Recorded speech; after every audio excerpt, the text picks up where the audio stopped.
रुक्मिणी का प्रथम पुत्र जन्म लेता है तो एक शाम्बासुर नाम का दैत्य है, वो हरण कर ले जाता है और समुद्र में फेंक देता है। घटना ये घटती है, एक मछली निकल लेती है, मछुआरे के द्वारा पुनः शाम्बासुर के यहाँ जाकर के बालक पहुंच जाता है। परीक्षित जी महाराज तो पूछ बैठे, महाराज ये शाम्बासुर बीच में कैसे आ गया? तो भगवान सुखदेव कहते हैं, राजन शाम्बासुर ने तपस्या किया और ब्रह्मा जी से वरदान को प्राप्त किया कि मेरी मौत किसी से ना हो। ब्रह्मा ने कहा, बेटा ये मृत्यु लोक है, यहाँ पर तो मरना पड़ता है। तो महाराज एक ही बात हो, क्या हमारी मौत केवल कृष्ण के प्रथम पुत्र से हो? ठीक है, तथास्तु। अब शाम्बासुर भी वरदान पाकर के अत्याचार पापाचार करना चालू कर दिया। घटनास्तु, जब विधाता को जैसा घटाना होता है ना, उस समय वो घड़ी वो घटना आ ही जाती है। वही शाम्बासुर अपनी मौत जान करके हरण कर लिया पद्म का और छोड़ दिया सागर में। लेकिन क्या पता उसको कि हमारी मौत यहां तक चलकर आ जाएगी। देखिए, इस चरित्र से हम कुछ भी करें लेकिन अपने मौत से भाग नहीं सकते।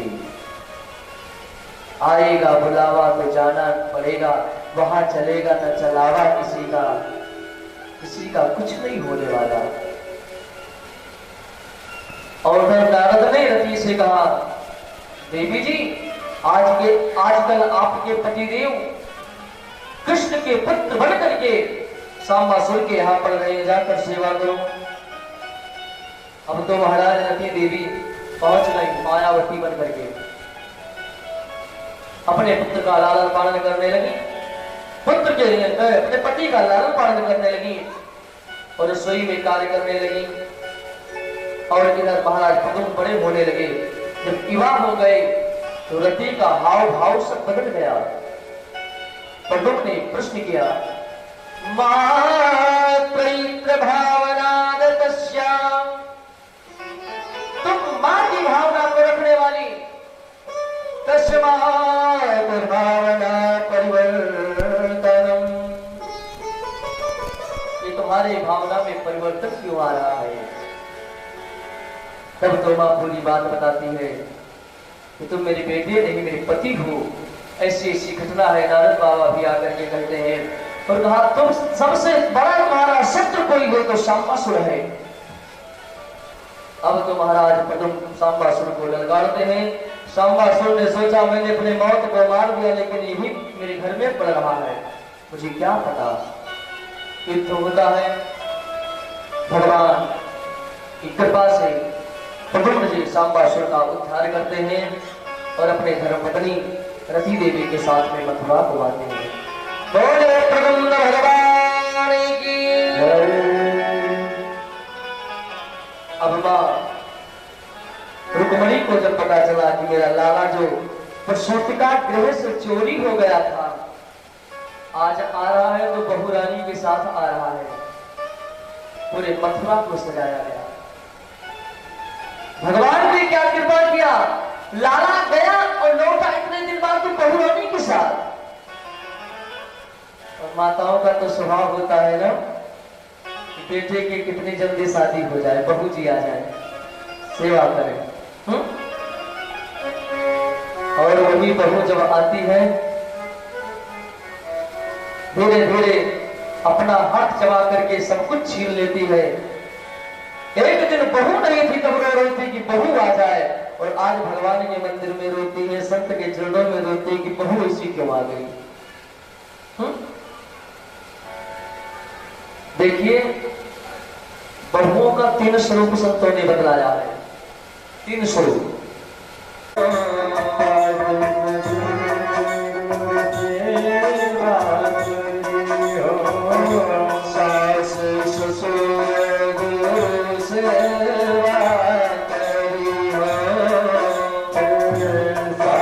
ससुर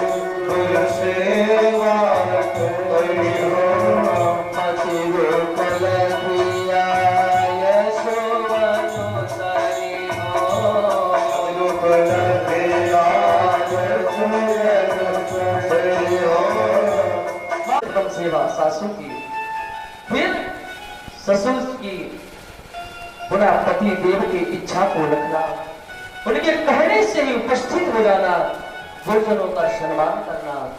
आज तक मैं तुम्हारी मां थी, लेकिन आज से कौशल्या, कैकेयी, सुमित्रा तुम्हारी मां है। आज तक महाराज जनक तुम्हारे पिता थे, आज के चक्रवर्ती सम्राट महाराज तुम्हारे पिता हैं। जब ये इस तरह का शिक्षा दे करके भेजोगी ना, तो उस घर को सजा देंगे। और कहीं उठपटांग शिक्षा दे करके भेजा तो बने बनाए घर को बर्बाद कर देंगे। मेरे सामने तो कईयों घटनाएं ऐसी आती रहती महाराज जी। जब तक बहू नहीं आई थी, घर बहुत अच्छा चलता था। जब से बहू आई नहीं कि चूल्हा अलग हो गया, बर्तन अलग हो गया। अब तो अपने अपने मस्ती की कोई सुनता ही नहीं। ऐसा कभी मत कहना, ऐसा कभी गलत संदेश मत जाए, अपने दिमाग में बैठा लेना। मुझे एक घटना याद आती है। एक घर में केवल बुढ़ी मां है और एक युवान बेटा है। मां ने कहा, बेटा मैं बुढ़ी हो गई हूं और तुम बड़े हो गए हो, तुम विवाह कर लो। बहू रानी आ जाएगी, थोड़ा घर में हाथ बटाएगी। तुम्हें ऑफिस जाना होता है, मैं समय से तुम्हें नाश्ता नहीं दे पाती, तुम्हारा रखरखाव नहीं कर पाती, और पुनः मुझे बार बार डॉक्टरों के यहाँ भी जाना पड़ता है। बेटा ने विवाह कर दिया। तो बेटा पढ़ा लिखा था, शादी भी पढ़ी लिखी लड़की से हुई। अब जब विवाह होकर के बहू रानी घर में आई, तो नई नई बहू जब काम करने को चलती है ना, तो घर की जितने माताएं होती हैं मना कर देती हैं कि ना बहू, अरे 2-4 दिन तो आराम से रह लो, बाकी तो तुम्हें सब करना ही करना है। अब प्रथम दिन सोचा कुछ करो, सास ने जो क्या, बेटा 2-4 दिन आराम कर लो, अभी नई नई आई हो, फिर तुम्हारा तो घर है। अब वो पढ़े लिखी थी, ज्यादा एजुकेटेड थी। अब सासू जी बिस्तर पर भोजन दे दें, चाय दे दें।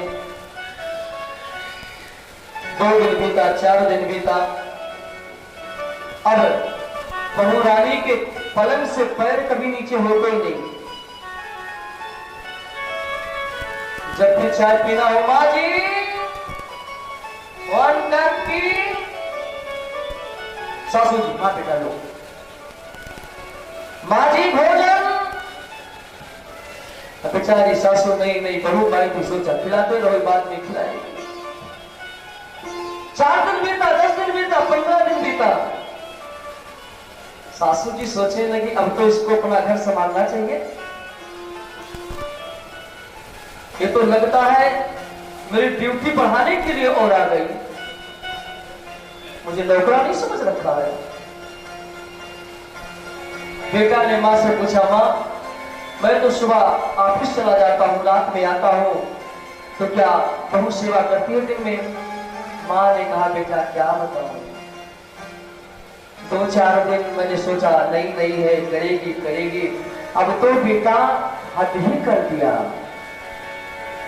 भोजन भी बिस्तर पर, चाय भी बिस्तर पर, मुझे हर कार्य करना पड़ता है। बेटा ने कहा, मां एक मैं युक्ति बताऊं क्या? मां कल जब तुम झाड़ू लगाने चलना ना, तो मैं तुम्हारे हाथ से झाड़ू पकड़ लूंगा और आप अपने तरफ खींचना कि झाड़ू मैं लगाऊंगी, मैं कहूंगा मैं लगाऊंगा। हो सकता है देवी जी को दया आ जाए, कहते मैं नहीं लगाऊंगी, आज से तुम्हारी सेवा करूंगी। मां ने कहा, ठीक है बेटा। सुबह हुआ, मां उठाई झाड़ू आंगन बहारने के लिए। बेटा उठा, झाड़ू पकड़ लिया, मां मैं बहारूं। बेटा कहता मैं बहारूंगा, कहती हूं मैं बहारूंगी। और इधर देवी जी की निद्रा टूटी तो देखिए आपस में मां बेटे लड़ रहे हैं। सोचे अभी शांत हो जाएंगे, अभी शांत हो जाएंगे। 5 मिनट हो गया, बहू रानी पलंग से उठी, मां ने इशारा किया, बेटा देख देख तेरी बहू तो आ रही है, लगता है कल से घर की पूरा जिम्मेदारी उठा लेगी। कच्छ से निकली आकर के आंगन में और कहा, तुम मां बेटे कब से लड़ रहे हो, मैं देख रही हूं, वो कुछ सोने तक नहीं देते, घर को टक समझ रखा है। मां ने सोचा अभी झाड़ू ले लेगी, झाड़ू लगाने लगेगी, लेकिन उस बहू ने तो हद ही कर दिया। आप विचार करें क्या कमी होगी, विचार करें। उसने कहा लड़ते क्यों हो, झाड़ू मैं लगाऊंगा, झाड़ू मैं लगाऊंगी। अरे एक दिन आप लगा लेना, एक दिन आप लगा लेना, लड़ते इसमें क्या हो। तो ऐसे बहू सावधान सावधान। भगवान सुखदेव कहते हैं, राजन बहू रानी के साथ में सांबासुर को उद्धार करके पद्म जी पधारते हैं। बढ़िया सुंदर स्वागत होता है, सम्मान होता है द्वारिका में। और इधर पद्म जी के आने के बाद में कहते हैं सुखदेव भगवान, राजन भगवान के अन्य अन्य और विवाह हुए। महाराज कैसे कैसे विवाह, जरा आप मुझे बताएं। तो कहते हैं प्रथम विवाह तो जो मैं अभी बताया रुक्मणी के साथ में, और दूसरा विवाह जामवंती जी से हुआ, जो कि जामवंत की पुत्री थी। और इसी चरित्र में एक विवाह और हुआ है सत्राजित के बेटी से, सत्यभामा से, तीसरा विवाह। बोले महाराज जरा यूं बताइयो कैसे हुआ। तो बताते हैं सत्राजित एक मणि पाया था, श्यामंतक मणि। और घटना ऐसी घटती है कि सत्राजित का भाई प्रसेन एक दिन मणि को लेकर जंगल जाता है। जंगल में एक सिंह से मुलाकात होती है। सिंह ने प्रसेन को मार दिया, मणि को छीन लिया। मणि लेकर जब आगे बढ़ता है शेर, तो जामवंत जी महाराज ने देखा, और जामवंत जी महाराज ने सिंह का वध करके मणि को लेकर के अपनी बेटी जामवंती को दे दिया। और इधर चर्चा व्याप्त होने लगी कि श्यामंतक मणि कोई साधारण मणि नहीं थी, 8 भार सोना प्रतिदिन देती थी। एक भार सोना मैंने सुना है, बाकी गणित आप लगा लेना क्या होता है। जो मैंने सुना है वो मैं बता रहा हूं। एक भार सोना 20 तोले का होता है, और 8 भार सोना प्रतिदिन वो मणि देती थी। हो सकता है कहीं ना कहीं इसमें कृष्ण का हाथ था। तो एक दिन सत्राजित अपनी धर्मपत्नी से आकर के बताता है, देवी बताना मत, मुझे लगता है कहीं ना कहीं द्वारिकाधीश मणि को हथियाने के लिए मेरे भाई का वध करा दिया, मणि को हथिया लिए। और माताओं को कोई बात पचती भी नहीं। कोई कह दिया जाए कि ये बात गुप्त है, बताना मत, सो तो महाराज व्याप्त हो जाएगी। और कहीं आप भूल गए कि इसको मत बताना, ये कहना भूल गए तो हो सकता है रह जाए, लेकिन विशेष नहीं किसी से बताना मत। अब तो महाराज भोजन भी नहीं पचो जब तक 2-4 कार्य के में न बता दे। सत्राजित की धर्मपत्नी अपनी सखियों से बात नगर में, कन्हैया ने सोचा लगता है ये झूठा कलंक मेरे जीवन में को तहस कर देगा। भगवान जाते हैं, मणि को खोजने के लिए जंगल में गए। प्रसेन को देखा, मरा पाया। आगे बढ़े, सिंह मरा पड़ा था। आगे बढ़े, गुफा में जामवंती मणि को लेकर खेल रही थी। भगवान आगे बढ़ते हैं, जामवंती ने आवाज लगाई, पिताश्री कोई आया है। जामवंत जी महाराज बाहर निकले। मणि लेने देने की बात हुई। जामवंत ने कहा मैं बड़ी नहीं दूंगा, मैं सिंह को मार कर पाया हूं। और तब तो महाराज दोनों में बहुत भयंकर युद्ध हुआ। 27 दिन तक युद्ध चलता रहा। 28वें दिन भगवान श्याम सुंदर ने जामवंत के नस नस को ढीला कर दिया। जामवंत जी महाराज समझ गए यदि मुझे कोई परास्त कर सकता है तो राघवेंद्र सरकार ने, वरना कोई नहीं हरा सकता। पूछिए महाराज आप कौन? तो भगवान मुस्कुराने लगे। राम जी वहां पर भगवान कृष्ण राम जी के रूप में दर्शन दिया। जैसे गोस्वामी तुलसीदास जी महाराज को वृंदावन में श्याम सुंदर ने दर्शन दिया था, ऐसी घटना आती है। गोस्वामी जी महाराज लाइन में लग रहे थे, पुजारी ने कहा भगवान को प्रणाम करो। तुलसी बाबा ने कहा ये मस्तक तो मेरा राघव के चरणों में बिक चुका है और किसी का नहीं हो सकता। पुजारी ने कहा तो धक्का मारकर बाहर निकाल दिए जाओगे। गोस्वामी तुलसीदास जी महाराज श्याम सुंदर की तरफ इशारा करते हुए कहने लगे, भगवान क्या आपके दरबार में यही होता है? भर भर फिर करके बैठे हो, लेकिन आप जानते हो इस मस्तक को मैंने राघव के चरणों में समर्पित कर दिया है। एक बार चढ़ाया हुआ दूसरी बार कैसे चढ़ा दूं? किसको चढ़ा दूं? कहत पूछत आज की भले बिराजो नाथ, तुलसी मस्तक जब नवे धनुष लो। बहुत प्रसिद्ध दोहा और सभी के सामने भगवान का वो कृष्णमय दृश्य बदल गया, राम रूप हो गया। कृति मुरली कृति चंद्रिका कृति कपियन के साथ अपने जन के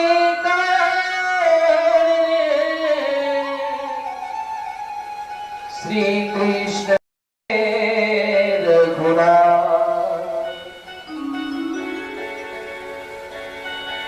ये कलयुग की घटना है, लगभग 400-500 वर्ष की बात है। तुलसीदास जी महाराज के समय काल के बाद जामवंत जी महाराज ने कहा महाराज मैं आपको पहचान लिया, क्योंकि मैंने त्रेता में मांग रखा था कि भगवान रावण के सभा में कोई सा वीर नहीं कि मुझसे युद्ध कर सके। आपने हंसकर कहा था कभी समय आएगा तो इच्छा पूरी करूंगा। सो आप है सरकार और मैं किसी से हार नहीं सकता। भगवान ने दर्शन दिया। नीलांबुज श्यामल कोमलांगम सीता समारोपितवानि भागम पाणो महासायकचारुचापं नमामि रामं रघुवंशनाथं। बोले रामचंद्र भगवान की जय। जामवंत ने कहा महाराज आप पधारे यहाँ पर कैसे? सो घटना मुझे बताइए। जामवंत ने कहा सो ये मणि जो आपकी पुत्री खेल रही है, इस मणि के नाते मुझे कलंक लगा है, मैं इस मणि को लेने के लिए आया हूं। जामवंत ने कहा महाराज मैं क्या बताऊं, मणि तो मैं दे देता आपको, लेकिन एक समस्या आ गई। क्या? मैंने मणि अपनी पुत्री जामवंती को दान कर दिया।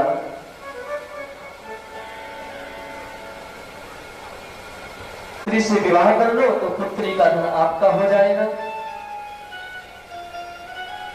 और महाराज में खोजता फिरता लेकिन आपके समान सुंदर वर मुझे प्राप्त न होता।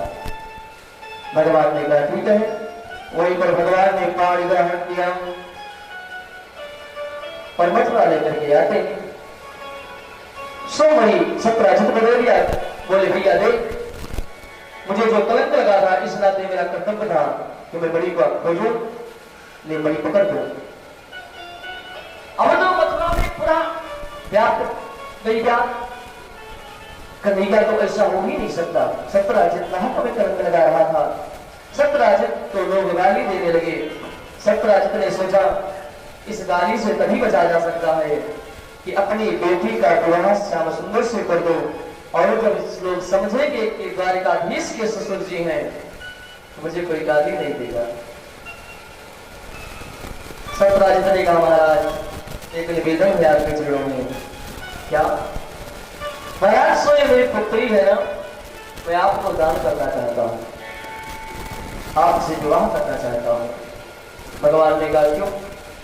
बोले महाराज देखो आपको कलंक लगा मणि का,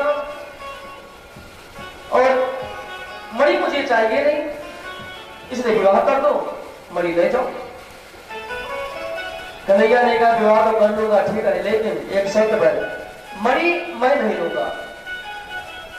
नहीं लोग यही समझेंगे कि भर द्वारकाधीश नीति का प्रयोग करके कन्या से विवाह करके मणि को हथिया लिया। कि सोना जैसा विकार कोई वस्तु नहीं है। सोना सोना, सो माने वह, ना माने ना। वह कौन है? परमात्मा। जिसके पास सोना ज्यादा हो जाता है वह सोना नहीं रह जाता। अपने सोना के अहंकार में सो अहम को भूल जाता है। कन्हैया ने कहा ठीक है मैं विवाह करूंगा, मगर मणि को तुम्हें रखना पड़ेगा। हाँ मानते हो तो इससे निकलने वाला 8 भार सोना तुम प्रतिदिन राजकोष में ले लिया करना। सत्यराजित ने कहा ठीक है महाराज, जैसी आपकी अच्छा आज्ञा। तो कहते हैं भगवान ने तीसरा विवाह सत्यभामा जी से किया। पहला विवाह रुक्मिणी से, दूसरा जामवंती से, तीसरा सत्यभामा से किया। कहते हैं भगवान श्री सुखदेव ने कहा राजन भगवान जहां पर गए वहां से दुल्हन लेकर के अपने लिए आए। भगवान के बड़े विचित्र विचित्र विवाह होते हैं। चौथा विवाह किस प्रकार कैसे होता है श्रवण करेंगे। हमारे जो पंडित जी